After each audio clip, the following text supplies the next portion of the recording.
When it comes to historical drama, I like accuracy, and I like the truth as it's known to be told. I really dislike the fact when producers of a television programme or a movie replace a historical character or a person with someone of a completely different race.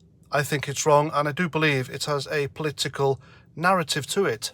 And I'll be honest with you, I've seen many a historical drama where a British Caucasian person has been portrayed by someone from an ethnic minority, and I really don't like it. In fact, I take offence.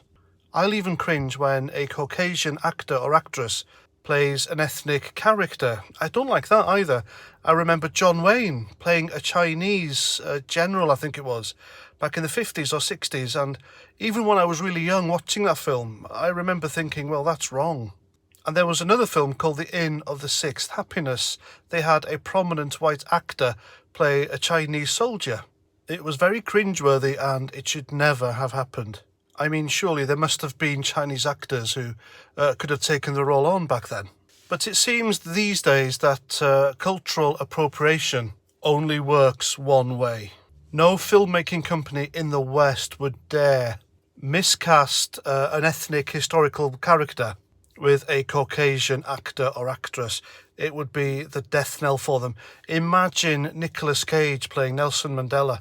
I'm telling you now, we'd never hear the end of it. However, when it comes to white culture and history, it's open season. Anyone can play any historical character whatsoever without any consequences, because to deny them is simply racist. Now, when the first Lion King movie came out by Disney back in the 90s, I believe, 35% of the main cast were black. And then shoot forward to 2019 when they did the CGI version. The producers of that movie insisted that all the main characters were played by black actors and actresses. And all the stupid dumb characters like that pelican and the meerkat, etc., they were played by white actors. Now remember, the characters in these movies were animals. They weren't members of the human race. And yes, lions are native to the African continent. However, the African continent isn't exclusively black. So there was no reason why they couldn't have an Egyptian or a Moroccan or a Tunisian play any of these characters. So, you know, swings and roundabouts. And if you ask me, I think Jeremy Irons had the perfect voice for the villain, Scar, and the guy they had replacing him in the 2019 version didn't sound very menacing at all. Anyway, so we come to the latest version of The Little Mermaid. Now, that was another successful Disney cartoon back in the 1990s, and now it's going to be a live-action one for release next year. And the producers, Disney, have made the main character, is it Ariel? I don't know, a black actress.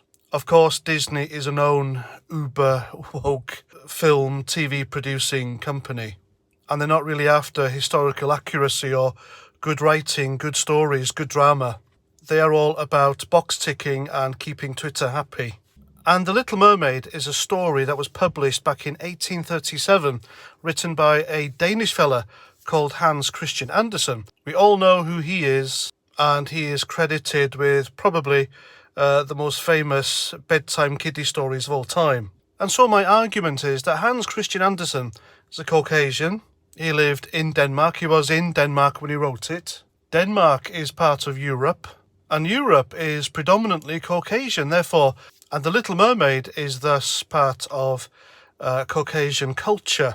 And so by casting someone from the ethnic community as the lead character in this story, I believe is a form of cultural appropriation, because Hans Christian Andersen did describe The Little Mermaid as fair of skin.